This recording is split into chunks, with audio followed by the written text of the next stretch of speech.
기도 말씀 그리고 먹방. 전체 보기 129개의 글. 목록 열기. 설교. 광화문 주일 연합 예배. 미래적 현실. 정광훈 목사 2024년 1월 7일. 짬메이주 2024.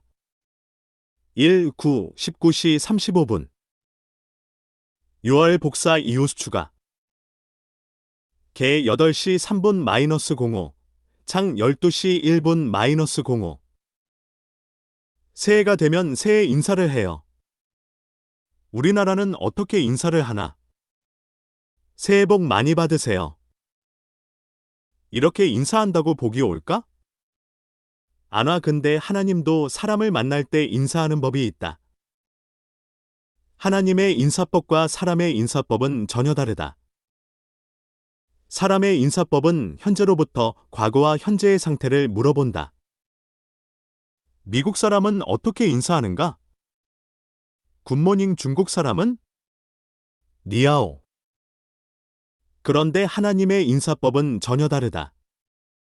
하나님은 사람을 만날 때 그 사람의 미래에 될 미래의 전성기, 미래의 절정기를 가지고 인사를 하신다. 창 12, 1:2. 이때 아브라함이 자식이 한 명도 없는데 큰 민족을 이룬다고 하시고 복의 근원이 된다고 하셨다. 그리고 3절을 읽어보자. 창 12, 3. 이것은 여러분이 오해를 하고 있다. 아브라함이 축복 기도를 하면 그 사람에게 축복을 준다는 말이 아니고 아브라함은 모르고 있는데 아브라함의 뒤에서 좋은 말을 하면 그 사람에게 축복이 임하는 거고 누군가가 아브라함을 뒤에서 씹으면 하나님이 그 사람을 먼저 죽인다는 말이다. 아브라함이 축복한다는 말이 아니다. 아브라함은 가만히 있는데 뒤에서 누군가가 아브라함을 축복하고 칭찬을 하면 그 사람에게 복을 준다는 말이다. 만약에 아브라함은 모르고 있는데 뒤에서 아브라함을 씹으면 그 사람을 죽이겠다는 말이다. 목회를 하면서 나를 씹는 사람이 잘 되는 것을 보지 못했다. 이것은 협박이 아니라 실제로 일어난 일이다. 내가 개척교회 시절 여전도회 회장이 나를 씹었는데 한날은 부흥회를 다녀왔더니 그 여전도회 회장이 교인들에게 내가 교인들을 속이고 해외 놀러 갔다고 소문을 냈다. 여권을 보여주고 여권의 페이지 수를 확인해 보라고 해도 믿지 않았다. 마귀가 이렇게 움직인다. 그래서 우리 교회 여전도회 회장이 죽었다. 그리고 우리 교회 안수집사도 한날 나에게 와서 안수집사하게 해달라고 사정을 해서 시켜줬다. 그런데 그 사람이 담배를 못 끊어서 담배를 끊으라고 했다. 그런데 한날 그 집사랑 같이 근무하는 우리 교회 교인이 그 안수집사가 다시 담배를 핀다고 했다. 그래서 내가 설교 시간에 안수집사가 담배를 핀다고 공개적으로 책망을 했다. 책망은 나를 위해서 할까? 너를 위해서 할까? 그랬더니 그 안수집사가 회개는 하지 않고 벌떡 일어나더니 목사가 욕을 하냐고 하면서 나가버렸다. 그런데 그렇게 나가서 교인들에게 전화를 돌리면서 나를 씹었다. 나도 사정이 있었다.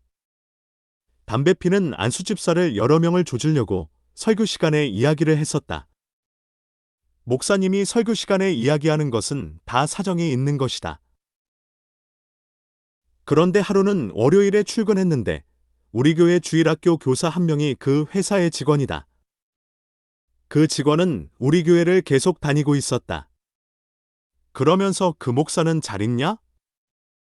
하면서 담배를 피면서 이 좋은 담배를 왜 못 피게 하냐 함과 동시에 즉사해버렸다.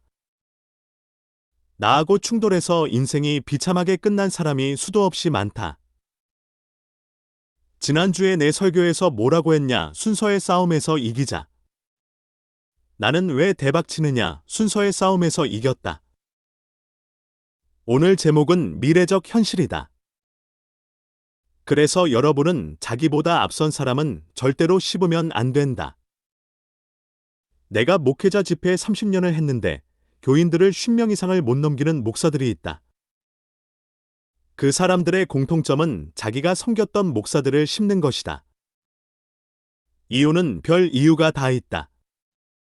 그래서 부교역자하면서 담임 목사를 씹은 사람은 절대로 형통치 못한다. 내가 경험해봤다. 아브라함의 원리가 다 적용된다. 영의 원리가 무서운 것이다. 하나님은 정의를 따지지 않는다. 옳고 그름을 따지는 것이 아니다. 그래서 아브라함에게 있었던 전성기에 있을 일을 먼저 가지고 와서 이야기하신다. 아브라함뿐만이 아니라 모세도 그렇고 예레미야도 그렇고 예레미야에게 너는 아이라 하지 말라고 하셨다. 하나님은 사람을 처음 만날 때 그 사람의 전성기를 이야기하신다. 베드로에게 사람을 낚는 어부가 되게 하신다고 하셨다.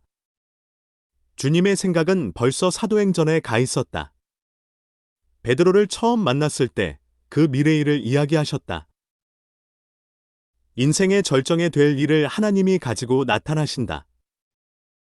오늘 여러분도 미래적 현실을 받을지어다. 반드시 그렇게 해야 한다. 중간에 시험이 오고 어려움이 오고 힘이 들어도 하나님은 너는 이렇게 될 것이다. 미래의 일을 말씀하신다. 그런데 이것을 왜 미래적 현실이라고 했을까? 지나간 시간의 과거, 돌아올 현실을 미래라고 한다. 여러분들도 그냥 교회를 다니면 안 되고 주님을 제대로 만나야 한다. 하나님이 나의 전성기를 어떻게 인도할 것인지 받아야 한다. 자신이 받을 수도 있지만 신앙이 좋은 부모님이 받을 수도 있다. 우리는 성령 세례 받을 때 미래적 현실을 받는 것이다. 예를 들어보면 사도 바울이다. 하나님이 사도 바울을 만났을 때 내가 로마의 가이사 황제를 만날 것을 미리 말씀하셨다. 육신의 태몽 꿈은 필요 없다. 성령 세례를 받으면 제2의 태몽이 나타날 것이다. 아브라함에게 하신 말씀이 아브라함으로 끝난 것이 아니라는 것을 기억해야 한다. 그래서 하나님은 사람을 찾아올 때 시시한 약속을 가져오시는 것이 아니다. 아브라함은 자식이 한 명도 없는데 큰 민족을 이루게 하시고 복의 근원이 될 것이라고 하셨다. 베드로를 만날 때 너는 사람을 낚는 어부가 될 것이라고 하셨다. 바울에게 가이사를 만날 것이라고 하셨다. 베드로는 사람을 낚는 어부가 되리라 할 때에 이미 베드로의 사역이 암시되어 있다. 한 번 설교할 때 3,000명이 돌아왔다. 요한은 그물을 수리하다가 부름받았다. 그래서 사도 요한의 사명은 이단척결이다. 교회 안에 잘못된 것은 수리하는 것, 이단척결하는 것이다. 그래서 결론으로 여러분도 성령 세례를 받아 미래적 현실을 받을지어다. 주여 주시옵소서. 미래적 현실.